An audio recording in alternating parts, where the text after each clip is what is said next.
बिस्मिल्लाहिर्रहमानिर्रहीम। अस्सलामु अलैकुम डियर स्टूडेंट्स। आज अलूमा साइंस अकेडमी में हमारा जो आज का न्यू चैप्टर हम स्टार्ट करने जा रहे हैं एटमॉस्फेयर। इंशाल्लाह हम अपनी सारी कायनात और एटमॉस्फेयर को, हम किस चीज़ को एटमॉस्फेयर बोलते हैं, अपना इर्द गिर्द का माहौल आज पढ़ेंगे। वो किन किन तहों पर मुश्तमिल होता है वो भी हम इस चैप्टर में डिस्कस करेंगे और ऑल अबाउट हम इसमें डिस्कस करने वाले हैं। सो सबसे पहले हम देखते हैं, ये ग्रीक वर्ड है atmosphere, has been derived from two Greek words. Number one atmos, यानी कि ये पहला एटमोस, एंड नंबर टू सफेरा। एटमोस मीन्स होता है वेपर्स, यानी कि हमारे एटमॉस्फेयर में वाटर वेपर्स भी होते हैं। फिर सफेरा का मतलब है स्फीयर, यानी कि वहां से निकाला गया है।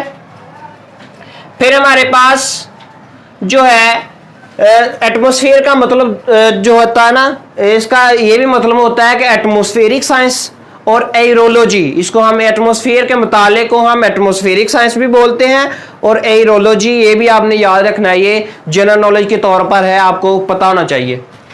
So the definition of atmosphere is that atmosphere is the envelope of different gases around the earth, यानी कि ये ज़मीन के इर्द गिर्द मुख्तलिफ गैसों का इन्वेलप है। जैसे इन्वेलप बोलते हैं हम लिफाफे को, शापर को, या एक कवर को बोलते हैं। ये इसने ढका हुआ है हमारे इर्द गिर्द को, उसे हम कहते हैं एटमॉस्फेरिक, उसे हम एटमॉस्फेयर के तौर पर जानते हैं। सो ये कहाँ से स्टार्ट होता है? It starts from the surface of the earth. कहता है कि ये ज़मीन के सरफेस से, तह से स्टार्ट हो जाता है, and ends up to infinity, इसकी कोई आगे हद नहीं है, यानी कि ये ऊपर जाता ही रहता है, यानी कि जमीन के सरफेस से स्टार्ट होकर एंड तक कोई एंड नहीं है, एंडलेस जो बाउंड्री है, जहाँ पे भी ख़त्म होता है ये हमारा ऊपर को जाते हुए, वो हमें इसकी ये हद है। सो नेक्स्ट हम पढ़ते हैं कंपोजिशन ऑफ एटमॉस्फेयर। एटमॉस्फेयर जो है किन किन गैसों पर मुश्तमिल होता है, कितने एरिया में ये जो है ज़्यादा इसकी परसेंटेज है, और क्या क्या है ये हम देखेंगे। सो एटमॉस्फेयर जो है, एटमॉस्फेयर का हमारे पास जो 99% जो मास है वो 30 किलोमीटर में आता है, यानी कि अर्थ से बाव ऊपर को आप ले लें 30 किलोमीटर। लेट सपोज, यानी कि ये 30 किलोमीटर लेंथ नहीं है, मैंने लेट किया हुआ है, यहाँ से लेकर यहाँ तक 30 किलोमीटर है।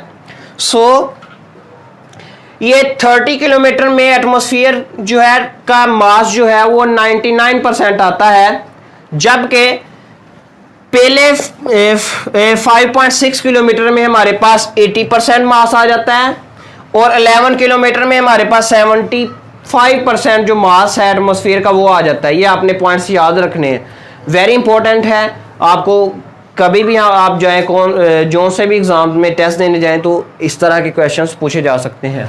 सो टोटल मास जो है, हमने कहा है ना 99% मास जो 30 किलोमीटर में आ जाता है, तो आप पूछ लेंगे सर तो टोटल क्या है, टोटल मास कितना है, कितने में से आप 99% कह रहे हैं। सो टोटल मास हमारे पास है 5.15 multiply by 10⁻18 kg। In total mass जो है हमारे पास एटमॉस्फेयर का इतना है।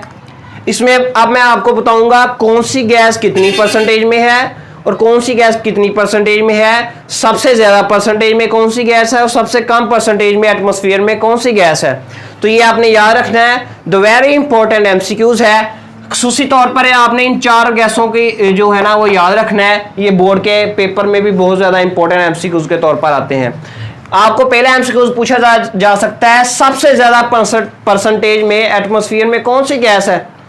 सो आपने बताना है नाइट्रोजन जो है 78.09% पाई जाती है, जबकि ऑक्सीजन जो है वो 20.94%, ऑलमोस्ट 21% पाई जाती है, जबकि आर्गोन को हम उसको सिंबल जो है AR है 0.93% है। सबसे लोअर जो इनमें से चारों में से जो ज़्यादा पाई जाती है एटमॉस्फेयर में, उनमें से कंपैरेटिवली कार्बन डाइऑक्साइड कम है। सो 0.03% है। कार्बन डाइऑक्साइड का रोल ये होता है कि जो हमारे ज़मीन पर शुआएं आती हैं, अल्ट्रावायलेट रेडिएशन, उनकी जो एनर्जी आती है इसका ग्लाफ बना होता है, तो ये बाद में टकराकर इंफ्रारेड रेडिएशंस बन जाती है, उनको वापस एटमॉस्फेयर में नहीं जाने देती, खला में नहीं जाने देती, रोके रखती है एटमॉस्फेयर में। सो जब एटमॉस्फेयर में रोके रखती है तो it plays very important in maintaining the temperature of the earth. ये टेम्परेचर जो अर्थ का है उसको मेंटेन बरकरार रखने में अहम किरदार अदा करती है, क्योंकि अगर कार्बन डाइऑक्साइड की लेयर ना होती तो रात को बहुत ज़्यादा सर्दी हो जाती, हर चीज़ जो थी वो फ्रीज हो जाती, और दिन के टाइम इतना ज़्यादा टेम्परेचर बढ़ जाता कि हर चीज़ बर्नट हो जाती, वेपराइज हो जाती हर चीज़। सो हाइड्रोजन की हमारे पास परसेंटेज 0.0055%। नेक्स्ट है हीलियम 0.0052%। नेक्स्ट है नियोन 0.001818%। क्रिप्टॉन 0.0001114% और मीथेन है 0.0018%। नेक्स्ट वाटर वेपर जो है 0.001% है। वाटर वेपर्स को आपने याद रखना है, ये सिर्फ ट्रोपोस्फियर में पाए जाते हैं, बाकी किसी लेयर में वाटर वेपर्स नहीं होते। सो हम नेक्स्ट देखते हैं, what's the use of oxygen. Oxygen किस पर्पस के लिए इस्तेमाल होती है? So oxygen is used for the respiration, यानी सांस लेने में बहुत ज़्यादा इस्तेमाल होती है, और जो पौधे होते हैं इसको एक्सक्रीट करते हैं, खारिज करते हैं, जबकि इंसान या all types of animals gate inhale oxygen. Carbon dioxide जो है पौधे, एल्गी और साइनोबैक्टीरिया जो है फोटोसिंथेसिस के लिए जो है कार्बन डाइऑक्साइड को इस्तेमाल करते हैं, और मैंने ये भी बताया था for maintaining the temperature of the earth, ये भी मैंने आपको इसका यूज बताया था।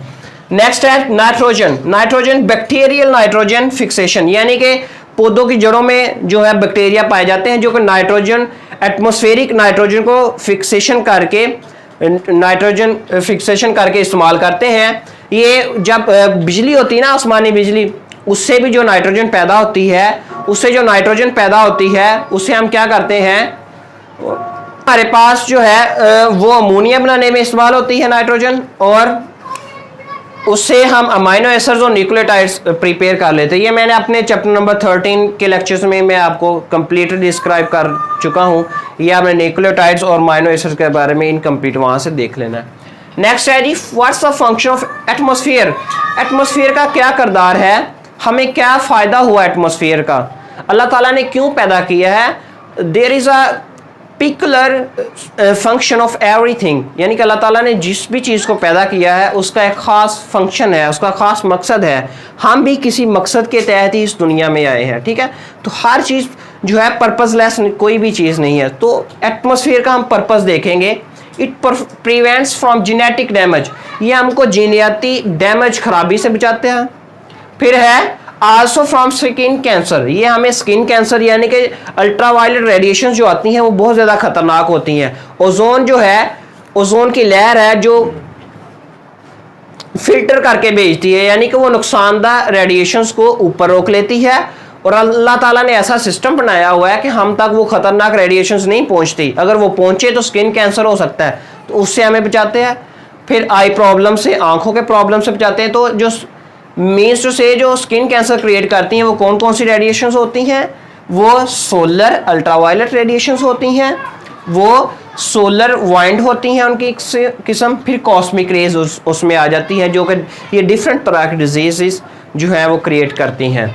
नेक्स्ट है हमारी आज की जो कोटेशन है, कुदरत जो है मुस्तकिल मिजाज और मेहनती इंसान पर ज़रूर मेहरबान होती है। यानी कि आपने पढ़ा हुआ है ना, ट्राई अगेन, यानी कि आप मजीद कोशिश करते रहें, काम और बस काम। कायद आज़म रहमतुल्लाह अलैह ने भी फरमाया।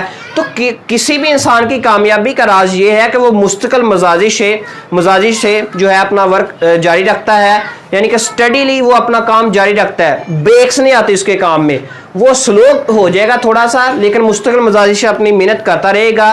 तो at the end of day Allah ताला ने भी कहा है ना कि इंसान के लिए वही कुछ है जिसके लिए वो मेहनत करता है, जिसके लिए वो कोशिश करता है। तो अल्लाह ताला रिवार्ड दिए बगैर इंसान को इस दुनिया में या eight the end of the world, यानी कि दूसरी दुनिया में भी उसका रिवार्ड ज़रूर मिलेगा आपको। सो ये कासिम अली शाह साहब, सैयद कासिम अली शाह साहब का ये जो है कोटेशन है, वो बहुत ज़्यादा यूज़ करते हैं। उससे बहुत ज़्यादा एंटरप्रेन्योर्स ने बहुत ज़्यादा सक्सेस स्टोरीज जो उनकी क्रिएट हुई है। तो मज़ीद आपने हमारे लेक्चर्स के लिए आपने हमारे इस चैनल को ज़रूर लाइक शेयर सब्सक्राइब करना है। मिलते हैं नेक्स्ट वीडियो में, तब तक के लिए अल्लाह हाफ़िज़।